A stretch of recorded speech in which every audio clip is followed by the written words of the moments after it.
What makes you instantly lose respect for someone? Before we start, don't forget to subscribe to the channel so you don't miss the next videos.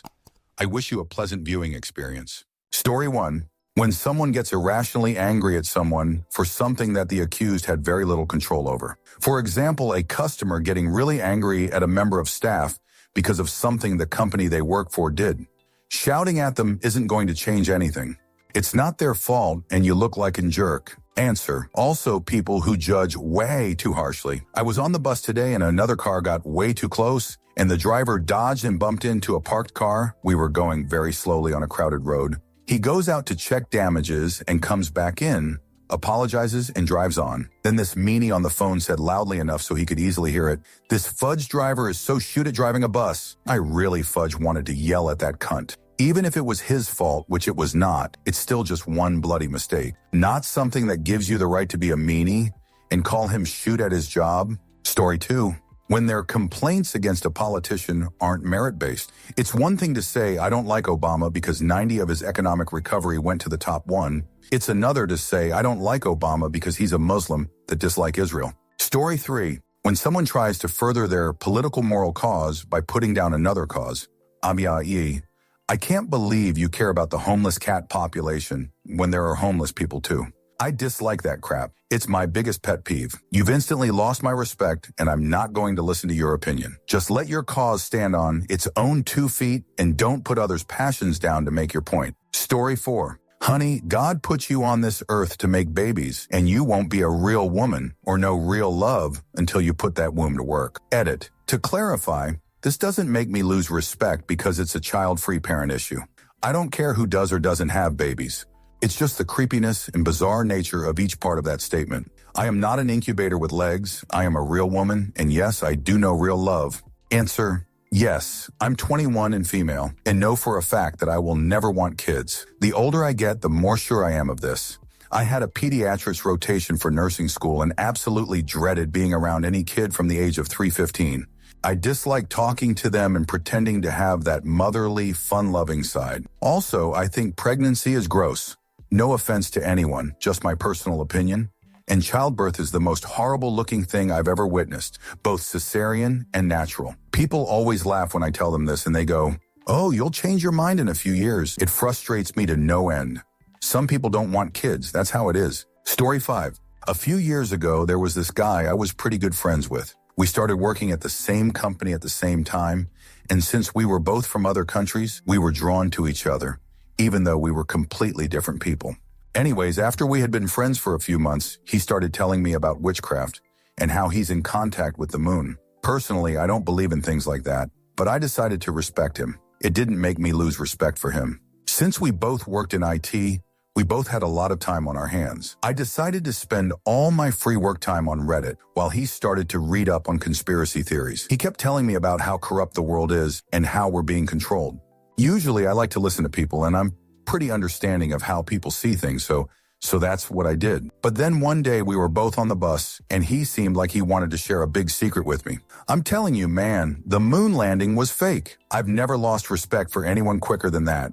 He later on told me about chemtrails and a lot of other stuff, but we ended up drifting apart. This story probably wasn't that good, but I feel like I've written too much to delete this, like I usually end up doing. Story 6. When they blatantly disregard something that is a big deal for you, but seems tiny for them. For example, I suffer from bad nyctophobia, fear of the dark for those who don't know fancy lingo, and my boyfriend completely supports me. He'll know why I'll freeze up in a dark hallway randomly, or ask him to go ahead even if it's just to walk 5 steps to a light switch. He'll even cuddle me extra tight at night if I start getting too on edge, because we sleep with the light off for his comfort, and I've always had a nightlight. My mother, on the other hand, let's just say that if I was scared of snakes, she'd be holding one in my face whilst I was tied down asking, "Does this make you nervous?" She's even stolen light bulbs from me just to make sure I'm without light. She never respected my phobia and always saw it as a childish thing that I should have grown out of years ago. I have many a horror story about her, and not just on the topic of my phobias. Story 7. People who don't have their own shoot together or can't get their life on the right track, but have advice or guidance for everyone around them. Okay, unemployed, divorced and bankrupt Aunt Mary.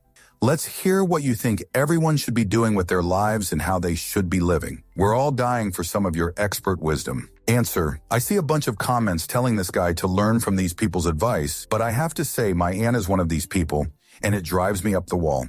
She does not offer good advice at all. She has been fired multiple times, gotten in legal trouble for using her students to help around her house, decided to flip houses, so she bought a trashy one, and now has to live in it because she lost her first house and has my 70-year-old grandpa do the vast majority of work on that house. She has 2 wildly overweight dachshunds because she just leaves their food available to them 247. She was a cyclist for like a year, but she gave it up because it was too hard. Still, this woman has the audacity to call me a quitter when I stopped taking piano lessons as a kid. She constantly is trying to give me job advice and advice about my pets, and yells at me when I don't listen to the ridiculous things she tells me to do. I certainly have learned from her shoot mistakes, but I haven't learned a thing from her advice. Story 8. Speaking as a Christian, do as I say, not as I do. Complaining there are no good chivalrous men in the world, walking around with holes in clothes. I am not racist, but making excuses on why you can't finish a paper in a group project despite being given 2 weeks to do it. Example, like, sorry, can you do my part because I am in a different town and my computer's not working? Yet they are using an iPhone. Story 9. People who dive headfirst into relationships, dropping everything and everyone in their lives in order to be with someone they barely know. Basically, people who can't handle being alone. So when they finally find someone willing to put up with them, they leave everything in order to nurture this doomed relationship. Story 10. When people make comments like, Chris Brown could beat me any day, he's beautiful. A 20-year-old girl in my class said this within the first semester. 3 years later, and the comments like that continue to flow. Glad she made the decision to not befriend her. Pretty easy. Story 11. The night that marriage equality was made law in the U.S., a guy on my Facebook went around on other people's posts and made comments like, this is disgusting, I'm so disgusted right now, etc. Then when people called him out for being a rude shoot, he started posting about how he'd lost all his friends and started trying to make his dislike comments seem sympathetic to other people. I didn't like the guy very much to begin with, but darn, that whole thing made me lose all respect for him. Story 12. Suppressing discussions because they don't fit your ideology. Problems can only be solved if you open your eyes and look at them, especially when it's uncomfortable. Being open-minded means considering all options and being able to change your opinion, no matter in which direction. Story 13. When they let their pets get away with non-desirable behavior simply because she is too cute, the amount of owners I've come across with that mindset astounds me. Then they get mad when their dog doesn't listen to them. Story 14. Texting and driving, especially in a school zone. The only time I have ever disliked anyone was when I saw a classmate going 120 in an elementary school zone during the time of day where all the kids are leaving while texting. That is simply unforgivable. Story 15. When a man assumes that all gay men are attracted to him, honey, you aren't tall, handsome, old enough for me to be attracted to you. Stop reminding me that you have a girlfriend. Also, blind radical feminism. Equal rights? Sure, I'm here for that. But if you think trans women are female imposters and believe that gay men have more rights than women because of their gender, get away from me. And people who let any mild form of power go to their head. You're a manager at a retail store, not the fudge chief of staff for the White House. Stop talking down to your coworkers. And lastly, people who are unable to see things from someone else's point of view. There's no point even arguing with them. I just lost any trace of respect immediately. Edit. This one is kind of petty, but if you consider yourself a legitimate fan of Iggy Azalea, I cannot take you seriously. Story 16. When someone is rude to wait staff. Also people who act like the whole world revolves around them. Like in traffic jams, they say shoot like, what the fudge is everybody doing? Why are they all here? Same reason you are, babes. Story 17. Parents who treat their kids like pets. Parade them out in front of guests, make them spin around and do a trick, and then kennel them maybe with a TV all day. Sorry, I'm a huge gamer and tech guy, but if I have a kid, making their childhood as awesome as possible becomes priority one. Story 18. People who cut in lines. The high school lunch line was the biggest fudge shitfest. People would just cut towards the front of the line if they found somebody they were kind of friends with to cut in front of. Obviously, everybody else in the line had no say in the matter. If you think your time is more valuable than everybody else's, then fudge you. Story 19. A person speaking disrespectfully about their SO. Example, she knows she better have dinner ready when I get home. Or like today at work, some of the staff were talking about a customer paying for their purchases with an EBT card and walked out to a Mercedes-Benz. You people have no idea what their finances are like. Maybe they've fallen on hard times, lost their job, etc. Story 20. When someone says something racist, homophobic, sexistic, and cries about their right to have a different opinion, when someone points out that they're being rude, yeah, you can have a different opinion, but why defend being racist, homophobic, etc. when you could be a decent human being instead? And even worse than that are people who claim to be very open-minded and progressive, say something racist, and refuse to step back and think, shoot, did I?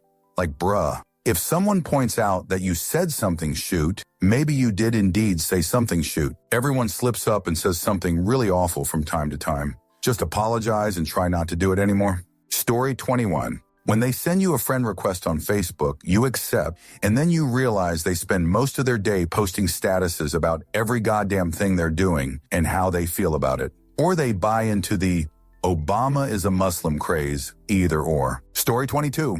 One time I received an email with details about my mother's funeral.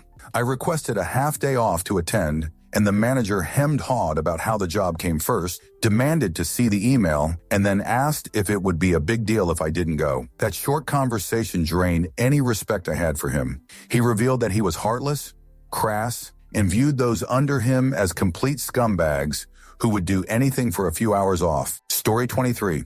People who just blindly follow gender roles and expect others to do the same, or just using gender as an insult excuse. I remember my friend brought a new girl to a bar we were at, and they both ordered chili cheese fries. He asked for a fork and wouldn't start eating until the server brought one. So the girl started making fun of him. Don't be a private area, just eat with your hands. She was using a fork though, so he said, you're using one. And she said, I'm a girl though, I'm allowed. Instantly lost my respect for her. Story 24. Confirmation bias. Claiming something is true or typical because they personally experienced it or heard a few people talk about it. EEG, on a post about the Dutch version of Survivor on Reddit, when a scientific article is posted, the sample size was 20. That's not enough to come to a valid conclusion. Reddit on Dutch Survivor show post, this is totally a fact and proves a lot about society. Also, people that describe themselves as nihilists. Story 25. It always irks me when someone I meet can't empathize with someone that isn't like them. For example, Senator Rob Portman opposed gay marriage until his son came out as gay. I'm happy that he is now in support of same-intimacy marriage, but I don't understand how he couldn't empathize with, or at least consider it, until it happened to a loved one. Along the same lines, it bugs me when people choose to base their opinion on someone, on one defining characteristic. I could choose to dislike Rob Portman because of his inability to empathize, but it's unfair for me to think that he isn't a good person based on that entirely. I'm mostly just happy he chose to love his son, no matter his intimacy orientation, more than political gain. Story 26. When a guy treats his girlfriend or wife like shoot, and you can obviously tell she is scared around him. I met a couple the other day that was like this. Every chance he got, he would belittle her and just talk so negative towards her. She would go the point to where she would just stand there, then he would get on her for that. I brought up the old, how long have you two been together? And he replied, 17 years. In my head, I felt so bad for that woman. Story 27. Yeah, people with a victim complex. The world is out to get them and owes them everything. Why can't we all just see how amazing they are and bow down to their gloriousness? Clearly, we'll never be as fantastic as them, and it makes us jealous.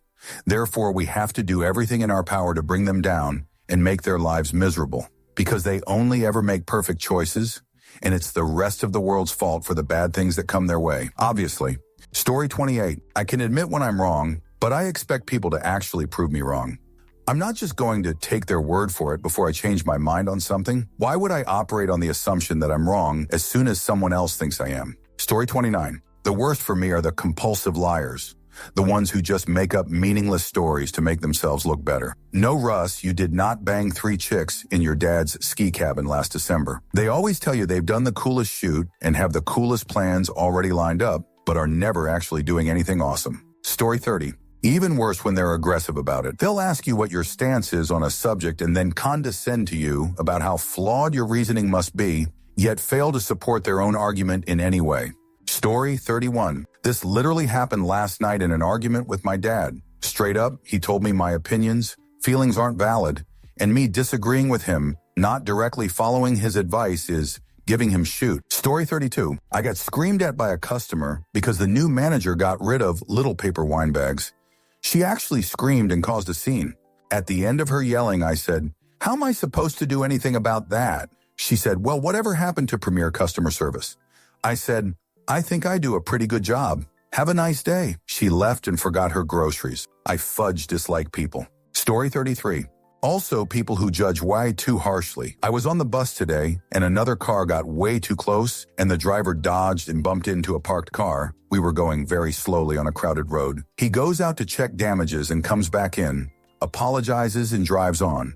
Then this meanie on the phone said loudly enough so he could easily hear it, "This fudge driver is so shoot at driving a bus." I really fudge wanted to yell at that cunt. Even if it was his fault, which it was not, it's still just one bloody mistake. Not something that gives you the right to be a meanie and call him shoot at his job. Story 34. I used to have a supervisor who would decide what the problem is, then ask the employees about it and scream at them in front of God and everybody if they didn't say something that perfectly matched up with the opinion he formed before gathering facts. He actually got forcibly moved from placement at my site for doing this to me because one of our clients called the state manager and complained. Story 35. I actually do that. Not in the sense that I'm not interested, but in the sense that I get uncomfortable if I'm holding eye contact with someone for too long. I still make sure to make eye contact in small, repeated intervals, but I just simply can't maintain it. Story 36. Amen, this is my Mill. She can talk about herself for hours, and I mean really mundane, boring shoot. Like everything she's had for dinner for the last 2 weeks, and how exactly she cooked each meal. And then normal stuff too, like herself, her work, her siblings, random conversations she's had with random people. She thinks she's really funny and likes to recount random shoot she said. She even snaps at my husband when his attention strays, glances at his phone, the TV, etc. She'll yell at him to put his phone away as if he's a child. But the second me or him manage to get a word in, she gets physically agitated, squirming and looking around and literally staring at her phone as she scrolls through Facebook. She'll have sometimes no response whatsoever, and sometimes generic responses in a dead monotone voice like, "Yeah," or "Huh." She'll get visibly annoyed and antsy until there's a half-second break, and then she'll divert the conversation back to herself, usually with a rude transitional sentence like, "So anyway," as if your 30 seconds about yourself was a huge and rude disruption. Story 37. This is one that has been annoying me more recently. My best friend's gotten pretty bad about it. She chose a very dramatic and stressful career, and I chose a very placid office job, so she obviously has a lot more stories to tell. And that's fine. I'm genuinely okay being her sounding board during our weekly calls, but when I actually have a story for once, she's just obviously not listening. I can hear her over the phone messing around on the internet or doing things in the background, and she doesn't really engage in the conversation or ask questions, and it's obvious that she hasn't really absorbed what I said. Then she just jumps straight back into her stories like I was interrupting her. That hurts that I spend all these hours listening to her rant and rave about her life, and she can't even pay attention for a 3-minute story. I know she loves me and all, but her active listening skills have just vanished over the past few years. She more or less knows it too, which kind of makes it worse. She's described us as an unequal relationship and jokingly apologized for being a bad friend, but she doesn't actually try to change anything. Story 38. I dislike the opposite of this just as much. If you're against every popular opinion because it's the popular opinion and you think yourself so enlightened, you're not a person with whom I want to associate and spend my time talking. Story 39. I go to a private Christian school, and this happens a lot. Actually, last year, there was a Bible teacher who challenged this kind of thing. He tried to bring all other perspectives in. The result was administration receiving complaints that he was indoctrinating them with liberalism. Unfortunately, he left the school to take philosophy and theology classes at Oxford, and he is on the track to being a teacher there. I'm happy for him, but wish we had more teachers like that around here. Answer. I went to a private Christian school.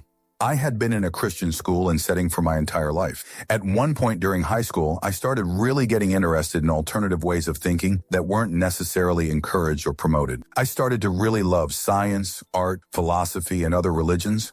I quite vividly remember claiming to one of my teachers that God, Allah, and Yahweh were all the same person deity with distinctly different identities and personalities due to perspective. I was promptly shut down by the teacher I was talking to and 2 other teachers who I was told to talk to. Story 40. I dislike it when they do this. but at the end includes something like, I am not looking for an argument or conversation about this. They are just so committed to their opinion, they won't even accept a comment about it, yet they felt the need to voice their opinion. Story 41. This is what I think of helicopter parents.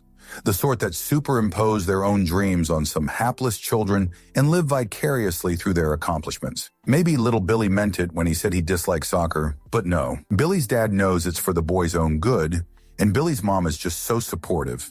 At least that's what all the other moms tell her. Story 42. It's difficult. For near 2 decades, your child is a retarded piece of barely functioning flesh that will gleefully eliminate itself the moment you turn around. It takes a really open-minded person to take seriously the opinions or emotions of something that was perfectly okay with eating soap a couple of years ago. Story 43. For years, I've wanted to tell my sister-in-law that her kids are not hellspawn. She sees them as absolute brats, which they are, but it isn't hard to spend time with them and teach them how not to be brats. If your kids know you only give them attention when they're bad, they'll always be bad. Story 44. Yes, this one does it for me too. I'm from Toronto, where our last mayor, Rob Ford, of smoking crack while in office fame, was a bit of a portly gentleman. A lot of people just make fun of him for his weight when there were so many other crazy issues with his time in office. Story 45. I honestly wonder WTF people are doing on their phones so much. Like a girl doesn't shut the fudge up on Twitter or Facebook, and when she's with a friend or SO, she just stares at her phone entire time. Like, WTF? Are you just trying to act like you're a likable, fun person to the internet? Story 46. Since high school, there was always this classmate who always shoot-talked me. He always acted like a male body part to me, for no reason at all. We have a lot of mutual friends, but we personally don't talk much to each other, but we end up being in a lot of the same friend groups. Any chance he gets, he likes to call me a meanie, the name of my hometown, or he'll say something related to how he doesn't like me. One time he took things too far by whipping a jump rope at me back in gym class. I had a U-shaped bruise on my calf for a few months. That was the one time I got pissed and started whipping my jump rope back at him like no tomorrow. Keep in mind that I was thin but also physically fit and toned in high school. I made friends easily, and my high school didn't have actual bullying, fake. Generally, I just ignored his insults and moved on with my life. Now I have transferred into his university with a lot of mutual friends. One of my best friends is his roommate, and so I hang out at their apartment a lot. They have 4 roommates, 3 of them are actually my friends. I thought he would have grown up by now, but now he says things like, "Get the fudge out of my apartment," or "Get out of here, Ryan. Nobody likes you," or "Ryan, stop coming over." All of this shoot is just one-liners that are thrown randomly in the middle of conversations. I tried having normal conversations with him one-on-one when we were in the same room, but he clearly never wanted to carry it on. All my friends are bamboozled as to why he acts this way toward me. Fudge you, man. You can act as nice as you want to, all those other people, but if you consistently act like a male body part to me for no reason, after all of those free chances I gave you to treat me as an equal, nothing you will do will ever make me respect you. Also, keep being creepy and get touchy with other guys' girlfriends. When your girlfriend isn't around, it'll backfire on you one day, jackass. Story 47. I feel scared and alone, and I'm having a hard time facing these feelings. I just want to crawl up into a little ball and just disappear from the world for an hour. Sorry to all the servers I respond awkwardly to. Sometimes I feel like being backed into a corner by the world, and all I'm doing is trying my best to get through the day. Story 48. People who get a dog because it's the popular thing to do. People who decide that taking proper care of the dog is too difficult and fail to give it the love and attention and care it needs. It doesn't necessarily even have to be abuse. Edit. For the people saying that neglect is abuse, I agree. When I was writing this, I was thinking of abuse in physical harming and neglect as a sort of mental destabilization. Story 49. I really dislike this. If you have to say you're a nice or good person, you probably aren't. If you really are a nice person, then it goes without saying. I've known too many people who feel the need to tell people that. Story 50. I had lunch with a friend of mine about 6 months after her wedding. She showed up with another guy. One of the biggest WTF moments of my life. What happened to all that talk of how you had found the one and how perfect he was? The fact that he loved you so much he made a lifelong commitment to you? What about all that money I just spent on your wedding, hens parties, gifts, dinners? Can I have some of that back? Haven't spoken to her since. I just decided we had nothing in common after that. Story 51. Agreed. I'm an extremely easygoing guy. And don't hold many grudges at all. When I found out my GF of 5 years was cheating, I was both broken and resentful of her. I've never felt such angst for a person before this incident. Story 52. Yes, exactly. I live in a town that has a large chunk of people like this. They are the same people that start sentences with, "I'm not racist, but..." There is also about 10 guys in my town right now that have started flying the Confederate flag. I live in Ohio because, we were so part of the Confederacy. Story 53. There's a distinction that I think a lot of people miss, that there's a difference between respecting someone and treating someone respectfully. Certainly respect is earned, but there are very few reasons not to treat people respectfully. Story 54. If you believe this, and the people upvoting you believe this, next time you witness some shithead customer giving a service worker a verbal thrashing, tell them off. Just lay it out there for them and tell them what entitled pricks they're being. It might change their outlook, and it will make the worker's day. People always express these sentiments, but never has anyone stuck up for me or a coworker when we encounter these shoot heels. Don't let your friends and family treat others this way. Say something. They can't, or they'll lose their job. But you can, and it can make a difference. Story 55. Yes, a million times yes. If you're on a first date, pay close attention to how he/she treats your server valet movie theater employee. I once read that Jack Welch, former CEO of GE, would hold all of his job interviews for management in nice restaurants. The potential employees were thrilled to eat in a nice restaurant and would often let their guard down a bit. What they didn't know was that Welch wanted to see how they were treating the waitstaff. If the potential employee was rude to the waitstaff, Welch knew that he didn't want them working as a manager because they would likely treat their own employees that way too. Story 56. Are you kidding? You people work for a shoot wage because you are lower than us. I can walk all over you because you're literally nothing. JK, I make a living solely off of tips. I fudge dislike entitled customers. Story 57. I was going to say this, but in a broader sense. People that treat those who can't defend themselves or who are in a lower station in life poorly. If you have ever treated a waiter like shoot or an old person badly or a child, etc., you are a dirtbag to me. Story 58. Don't know about this one. It's great to be fighting for a cause, but some things are just more important than others. I've had many Native Americans, for example, tell me that they think the whole debate on using Native names or patterns is pretty insulting when the vast majority of Native populations are poor, uneducated, and neglected by the government. In other words, way bigger problems than some football team using their name. Problems that aren't at all in the media. Story 59. This. So fudge much. Or people who assume just because I'm talking about one issue at the moment that I'm not aware or ignoring other problems. Believe it or not, I am capable of being passionate about multiple causes. Story 60. Yes, I'm 21 and female, and know for a fact that I will never want kids. The older I get, the more sure I am of this. I had a pediatrics rotation for nursing school and absolutely dreaded being around any kid from the age of 3-15. I disliked talking to them and pretending to have that motherly, fun-loving side. Also, I think pregnancy is gross. No offense to anyone, just my personal opinion. And childbirth is the most horrible-looking thing I've ever witnessed, both cesarean and natural. People always laugh when I tell them this and they go, "Oh, you'll change your mind in a few years." It frustrates me to no end. Some people don't want kids. That's how it is. Story 61. I'll be 21 in a few days, and I've been getting the, "When are you having kid?" since I was 18. Just because my sister had her first at 19, my mother at 21, and my best friend at 19, doesn't mean I'm going to follow suit. I can live a full and happy life without children. Story 62. I once had a woman get shoot because I couldn't tell her exactly how many prawns were in her prawn curry. I would have loved to have pinged them at her fat head one by one. We'll count together then, you crazy jerk meanie. Story 63. Like getting weight loss from someone fatter than you? What you need to do is chew sugar-free gum. I was quoting Kevin James in a stand-up routine. My personal opinion being an overweight person is, I know how to lose weight and stay at a healthy weight. I just can't seem to keep motivation to keep it off. Story 64. To be honest, I haven't got my shoot together, but I like being there for people. I don't tell them what to do as much as advise them to the best of my ability. Aunt Mary telling people how to live isn't advising, it's controlling. There's a difference, I feel. Might be biased. D.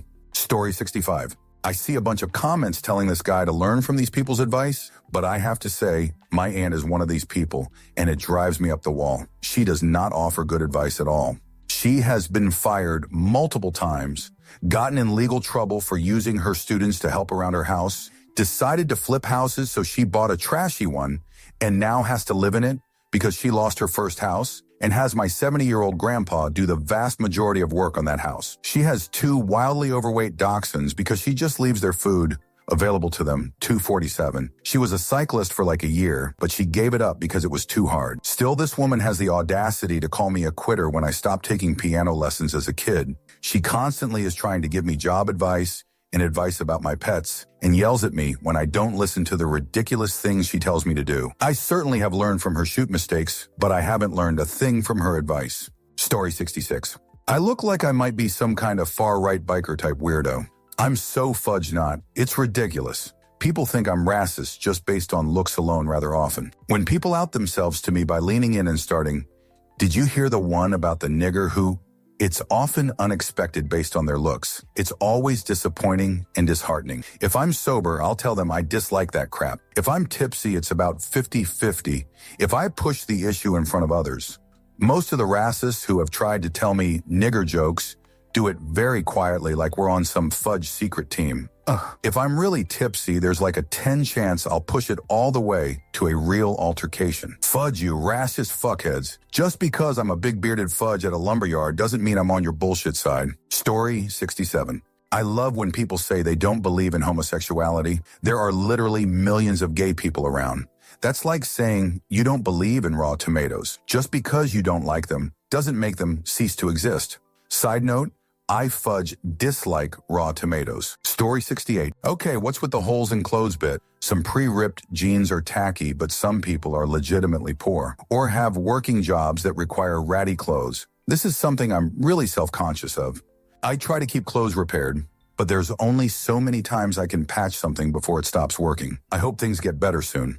Story 69. What is wrong with holes in clothes? Yes, some people buy clothes with holes because that's what the fashion is, but some people can't afford to buy new things when their old stuff gets worn. Regardless, even if they're wearing clothes with holes because it's what is in, does not give you the right to judge them. Everyone is allowed to the right to wear whatever they want. Just because someone doesn't agree with it, it doesn't give anyone the right to look down on them. Story 70.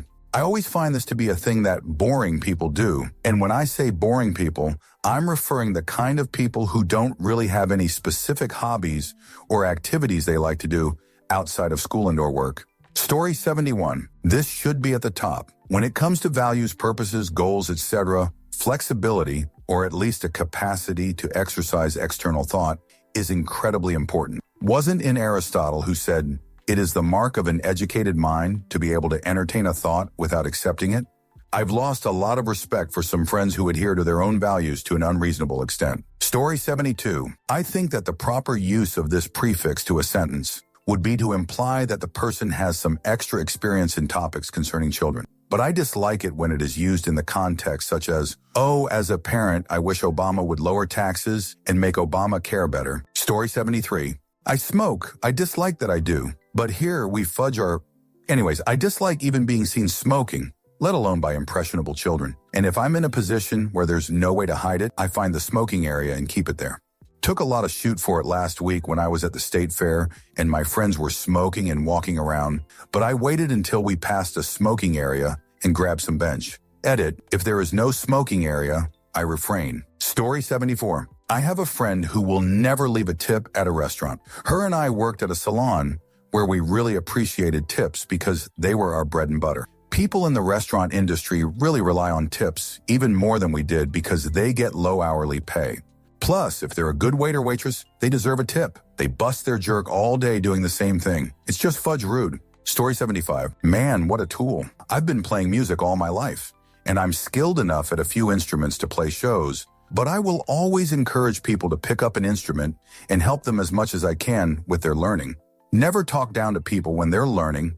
Assume no knowledge of the subject because they probably don't have much. Answer. I have gotten a lot of people into guitar, drums, and classical percussion. It is crazy how some of them have had people tell them that their will to improve means nothing because they aren't already good at the instrument. The thing I tell anybody about learning an instrument is that it is hard. This is a message I sent to one of the kids I got into percussion. He wanted to quit after a few days because he was getting told he sucked by some of the people in the school's band. It is probably going to be one of the hardest things in your life to get good at.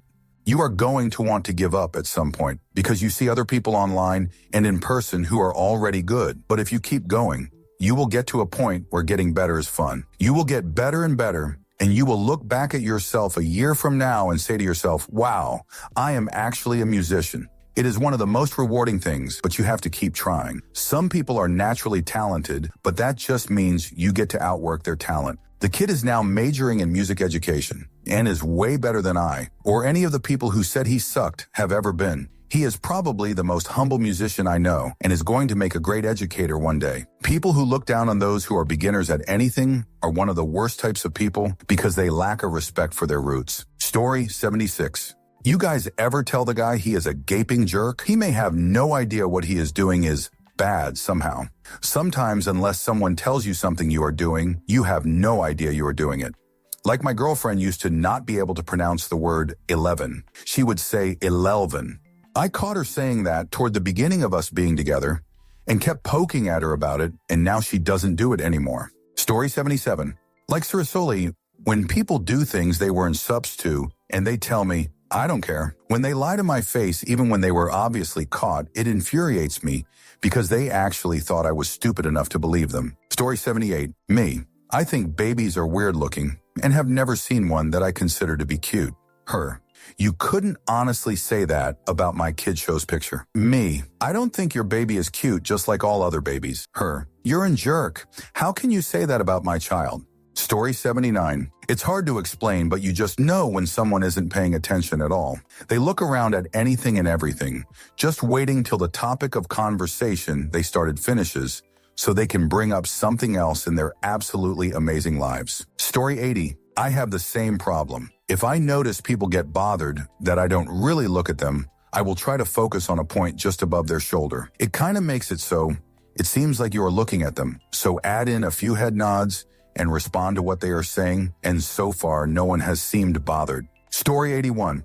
You should tell her about the article you read in Human Behavior about narcissistic people who subtly disrespect others in order to feel superior, then list the exact traits, but in comparison to your friend Todd or something. Answer. There's this girl in my neighborhood who just moved back to my neighborhood again. The last time she moved in, it was for most of the summer. She just moved back in right before school began, and me and her are the only ones at our bus stop. And TB, I don't like that girl. She's annoying, and she's always talking about someone behind their back. Another good reason as to why I don't like her is because back in middle school, all she did was talk about my girlfriend saying rude stuff. When she came to my neighborhood, she decided to be all nice and stuff, but she's very wishy-washy. I have to listen to her talk about her job at McDonald's and other stuff, or her friends or whatever, when we get off the bus. It's about a 10-minute walk to our houses too. She's pretty annoying, and we don't see eye to eye at all, just with common human pet peeves. We think totally different. Friday, she kicks me saying that she'll have early release every day, so we won't be riding in the afternoon. My heart jumps, then plot twist. Her dad changes his mind about it and doesn't let her. My heart drops. Dang, I'm stuck with this till next semester. I don't complain all the time or try to, but it really gets my goat. Story 82. To be fair, that's the exact same thing. You're not thinking for yourself. You're just repeating what everyone else is saying and adding a not every once in a while. There's nothing unique about that exact same thing. Story 83. I went to a private Christian school. I had been in a Christian school and setting for my entire life. At one point during high school, I started really getting interested in alternative ways of thinking that weren't necessarily encouraged or promoted. I started to really love science, art, philosophy, and other religions. I quite vividly remember claiming to one of my teachers that God, Allah, and Yahweh were all the same person deity with distinctly different identities and personalities due to perspective. I was promptly shut down by the teacher I was talking to and two other teachers who I was told to talk to. Answer. Don't the Quran and the Bible specifically and explicitly claim to follow Abraham's God? There are theological points such as who the last prophet was, whether Allahova decided to forgive fuck-ups, and rather a lot of fine cosmological detail. But the fundamental point I wanted to make is that your teachers are wrong according to the definitions used by the Abrahamic religions. Anyhow, the Nicene Creed holds that the three aspects of God are separate entities, but still the same entity. I don't see how that can be accepted while still rejecting the notion that he might have more aspects. People really don't seem to like to actually understand their religion, as if thinking about things is discouraged, in case you come to the conclusion that people who don't worship in the exact same way as you aren't subhuman. Story 84. I actually dislike the opposite more. The people who post something blatantly wrong and you point it out to them, and they reply with something along the lines of, well, I was just trying to start a conversation. It doesn't really matter if it wasn't true. Story 85. I've worked in sales my whole life. I like to think I've never taken advantage of somebody. People have it in their mind that it's part of the job to dupe people to succeed, and that's bull. If you are honest, that builds trust, and people will deal with people they trust. I have been competitively successful in my sales jobs, and my methodology is simply determine the client's needs as best as possible and tell them their options with completely transparency. Let them make the decision, and then they will know it was the right one, and you'll avoid future conflict. It is effective. You don't have to be a slime ball. Story 86. A lot of the time that I've encountered the stereotypical nice guys, they usually are nice, but have some other factor that makes them unlikable, undateable, such as bad hygiene, poverty, immaturity, etc. They just flaunt that good part because it's all they have. Those guys that grumble about how they're always nice to girls but they never get dates usually have something else holding them back that they don't realize. Or their personality is too different. Story 87. 1. I had a guy cheat on me once. I only have proof of an emotional affair, but God knows what else happened. I admired him so much and loved him dearly before that. What a letdown. He was just trash after all. Bye-bye. Story 88. Or they crave attention, and no amount is ever enough. That's what it was, the two relationships where I was cheated on. I'd like to say everyone should leave on the spot if it happens, but life isn't so black and white. Story 89. I had a friend who cheated on his ex and bragged about having intimacy with at least 2 women off of Plenty of Fish a week. I asked why? Why even have a GF? He claimed that he loved his GF, but he got something out of the other girls that he didn't with her, like degrading them and doing stuff he couldn't do with his girl. I stopped answering his calls, texts, Facebook messages. He still sends me Facebook messages every month, sometimes asking why I suddenly stopped talking to him, other times saying hey and trying to spark conversation. A real piece of shoot, that guy, and he truly does not believe he is. All the while, back in his relationship, his ex would ask him not to hang out with me or dread possible future vacations that he might go on with me because I was the serial womanizer. I was the one who never had a girlfriend, so I was the untrustworthy one. Funny how that works. Story 90. I live in upstate New York. We are so fudge close to Canada, and there are stores that hang the Confederate flag. What the fudge? I can somewhat understand it being a Southern heritage thing, but you're in the fudge North Country, the only thing you're declaring is your racism. Story 91. I did this recently after hearing a woman speak condescendingly to a teenage mall employee. I am probably one of the least confrontational people I know, and my heart felt like it was going to beat out of my chest. It's quite hard for an introverted person to tell someone off, so I'd at least encourage you to say something. If you really can't find the courage to tell them off, then tell the employee you thought they were in the right. Better yet, tell the employee and the employee's manager. Story 92. On the other hand, I think both those issues stem from the same problem, a lack of respect for Native cultures and the problems they're facing. It might be baby steps, but enforcing the idea that Native people aren't stereotypes and definitely aren't to be made light of as sports mascots will only be the beginning. Story 93. Yeah, or maybe seeing the homeless person reminded them that they had missed their daily shift helping in the soup kitchen this morning and were calling themselves an idiot. OP was too quick to judge. Story 94. My best friend is child-free for many reasons. She's afraid of childbirth, which isn't terribly uncommon, but people are shamed for mentioning it so they don't. She also knows she wouldn't make a good parent. She considers herself selfish in many regards because she knows having to lose all her personal time to a child would wear on her. Not everyone is meant to be a parent. Hell, there's a lot of people with children who should have made the same decision. She's nearly 30 years old and still has people tell her she will change her mind when she grows up. Story 95. Oh yes, they do. And they don't even see the problem with it. That they're effectively saying they've never loved anyone but their children. That any woman who is unable to bear children isn't a real woman, etc. Some people will even say things about, you have to make good insert religion name here, babies. Story 96. This mentality is very prominent in Islam, Catholicism, and Southern version of Christianity. Also, many Latin American cultures think this way. Basically, men work and then go and enjoy life while women stay home cooking while pregnant. Story 97. Exactly. I've always looked at my addict mother and brother as the best role models I could ever have. They show me why you shouldn't do a lot of things that people say you shouldn't, like steal or take hard substances. It sticks with me a lot more if someone who has done something wrong tells me I shouldn't do a said thing because they have lived it and experienced the consequences and are fully aware on how better their life could have been if they were stronger and didn't take substances. Nothing scares you off substances more than your mom telling you she sees demons all around and spirits talk to her because her brain is fried from years of crack abuse. Story 98. That's why Bulbasaur isn't loved. You're not picking a starter. You're picking a difficulty. Bulbasaur, Squirtle are easy in the short term, but in the long term, you're shooting yourself in the foot because you can't get any good fire types, at least not for a long time. Charmander is hard mode for the first few gyms, but eventually he becomes a complete godsend, and you can get water plant types along the road with stats comparable to Venusaur and Blastoise. Having a Charmander is a bit like being a wizard in an RPG. The first few levels suck, but the payoff is amazing. Motherfucking Dragon. Story 99. I have gotten a lot of people into guitar, drums, and classical percussion. It is crazy how some of them have had people tell them that their will to improve means nothing because they aren't already good at the instrument. The thing I tell anybody about learning an instrument is that it is hard. This is a message I sent to one of the kids I got into percussion. He wanted to quit after a few days because he was getting told he sucked by some of the people in the school's band. It is probably going to be one of the hardest things in your life to get good at. You are going to want to give up at some point because you see other people online and in person who are already good. But if you keep going, you will get to a point where getting better is fun. You will get better and better, and you will look back at yourself a year from now and say to yourself, wow, I am actually a musician. It is one of the most rewarding things, but you have to keep trying. Some people are naturally talented, but that just means you get to outwork their talent. The kid is now majoring in music education and is way better than I,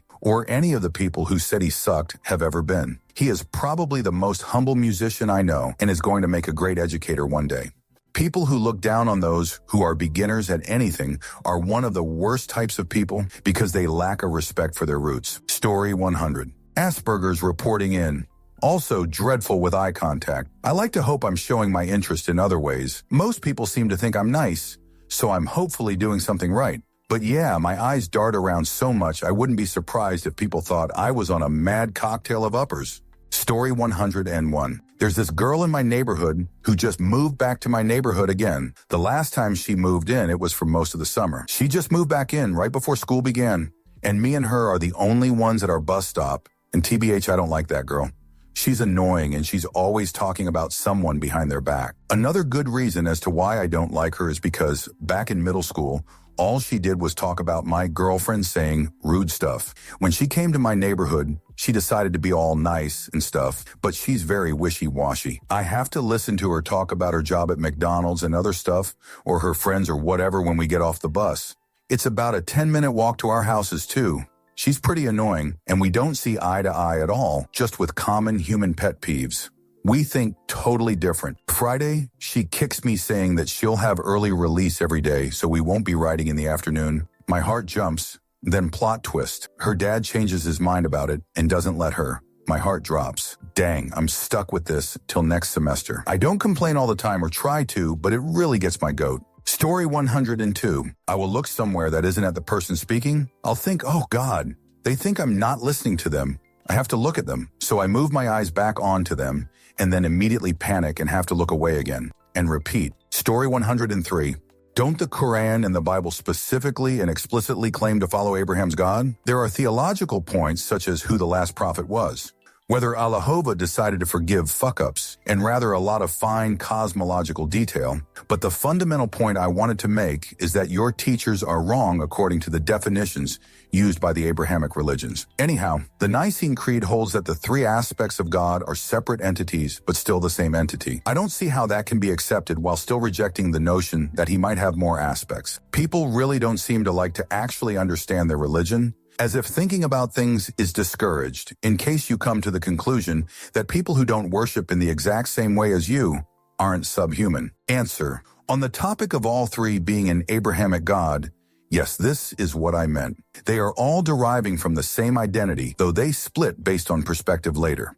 My teacher said that they couldn't be the same because humans have attributed different personalities to them based on religion, like the Christian God is loving and forgiving, and Allah is mean and punishing, etc. And I'm not too familiar with the Nicene Creed. I agree with you on your last point. I think people like their religion, but don't like to use complex or analytical thinking with it. Read the book, listen to your teachers, meditate on what you feel, but don't think for yourself or come up with new ideas. Story 104. It gets better with age, yes. Your child stops being able to die from being shaken or thinking that it can fly after watching a Superman movie and trying to jump out of a third-story window with a red pillowcase tied to its neck. But then the stupid just moves from basic to advanced. The offspring starts talking about not needing school and devoting its life to skateboarding. Story 105. It depends on what you're doing. Some products sell themselves, some are decent, and you can afford to build trust over time selling them. Some stuff nobody buys.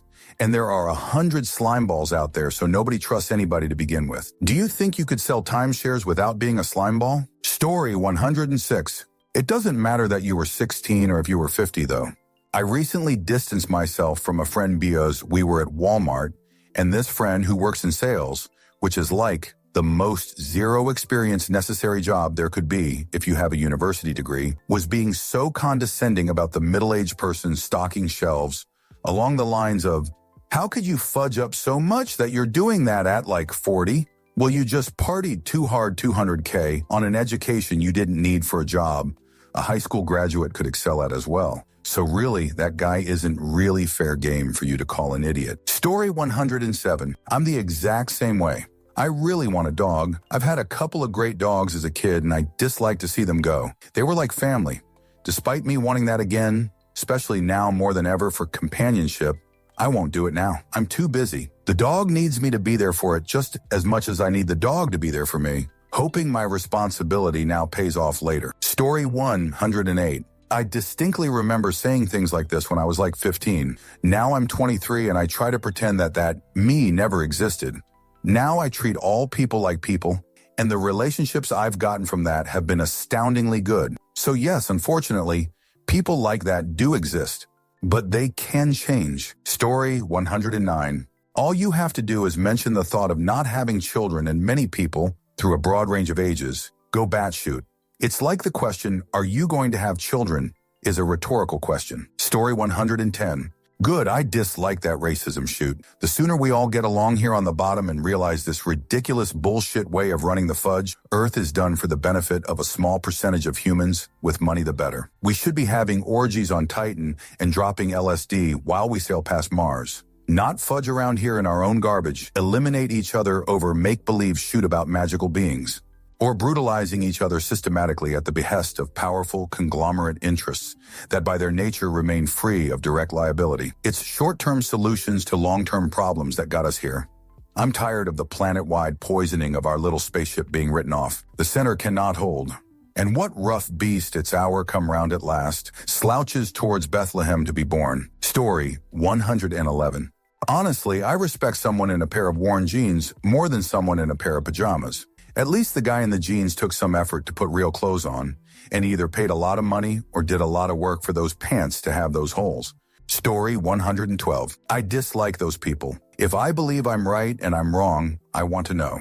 Being wrong is like having food in your teeth. That shoot can be embarrassing. For some reason, I really like people who don't agree with me and challenge my worldviews with reasoned arguments. Story 113. I work with youth with Asperger's and autism in BC.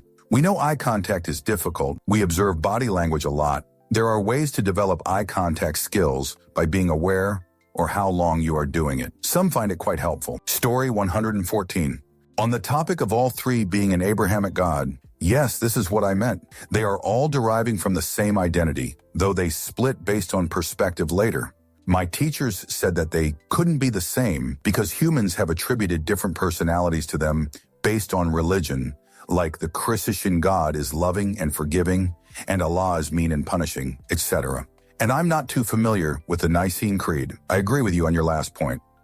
I think people like their religion, but don't like to use complex or analytical thinking with it. Read the book, listen to your teachers, meditate on what you feel, but don't think for yourself or come up with new ideas. Story 115. Don't forget picking the kids up from school. That's the hard part, is you have to put it in the schedule in the middle of the day. They also have to take out their card multiple times a day and speak with your manager. Story 116. In Utah, this mentality still exists. FTFY. Growing up in that culture is a serious mindfuck. Getting out of Utah is one of the healthiest things I've ever done, but I still have family members who tell me this every time we visit. Story 117. Yeah, I have those skills. I can hold eye contact for split seconds here and there. I try to make it known I am listening to them. I just can't lock eyes with someone for longer than a second. It feels, I don't know, I feel scared if I do that, like I'm really being looked at, threatened even. It makes me freeze, so I can't really do it if I want to carry on a conversation. Story 118. The thing about it is that it's been that way my entire life. It's perfectly normal and natural to me. You learn how to cope. Teacher's giving a lecture. Oh, now he's looking at me. Better take notes. Story 119. See, but that joke is exactly what OP's talking about. I feel like so many people completely lose their memories of what childhood and adolescence were like. As an adult, I have the experience to know that just because I find something and identify with it doesn't mean that thing will make up my entire identity. But as a teenager, I didn't have that experience. And finding something that felt so much like me was a very overpowering thing. So we have an abstract issue, but where's the real problem? The problem comes in when we have to deal with the decisions and emotions of young people. To us, their reactions seem overblown and ridiculous, so we react to them dismissively. To us, it's only reasonable. To someone without the life experience we have, it's basically ridiculing something they feel deeply. To them, it literally does feel like it's not a phase, but it's who they are. And when we react this way, we're basically saying who they are is a joke instead of helping them to understand and work through what they're feeling. Story 120. There's a plethora of reasons why someone might be doing X or Y job. It's not anyone else's place to evaluate why you're there. Your clients or customers should only care if you're doing it well. I cooked for a while last year because I was waiting for my current job to start, and cooking had always, and still honestly is, if I could survive on it, been a dream of mine. I can't tell you how many people would ask me why I was cooking when they found out I had a degree or qualifications or whatever. Maybe I just love cooking. Maybe I was a single mom. Maybe I'm in debt. Whatever the reason. It's 1,000 not your job to tell me I'm in the wrong place. Also, that is adorable. Story 121. Oh, I believe you. My general outlook is that these guys have super low confidence in themselves, so naturally they would avoid doing what you just said. So the inevitable rejection doesn't hurt as much. Story 122. I think you need to feel safe and comfortable. Hey, I'm not autistic, but at times feel probed by certain people making eye contact. I certainly think you making people aware is awesome. Plus, I think telling people straight out is refreshing and also relieves the other person's anxiety as well. Answer: I am honest and open about it to people I know. Not all of them know I'm on the spectrum. Only my close friends do. I only bring it up if it becomes relevant. My workplace doesn't know I'm on the spectrum, though they probably should. I actually got told off by a manager in one of my previous jobs for not making enough eye contact with customers, and that was when I dropped the Asperger's bomb on her because I was like, haha, really? That she even noticed that shoot? That was downright creepy. Story 123. I'm on the spectrum. And I know the feeling. Something about eye contact lasting for more than a second makes me incredibly uncomfortable and anxious. I've learned to fake it by looking at people's foreheads instead. Public speaking classes are actually extremely helpful. But then the issue is I never know how long is appropriate to hold eye contact for. Story 124. I am honest and open about it to people I know. Not all of them know I'm on the spectrum. Only my close friends do. I only bring it up if it becomes relevant. My workplace doesn't know I'm on the spectrum, though they probably should. I actually got told off by a manager in one of my previous jobs for not making enough eye contact with customers. And that was when I dropped the Asperger's bomb on her, because I was like, really? That she even noticed that shoot? That was downright creepy.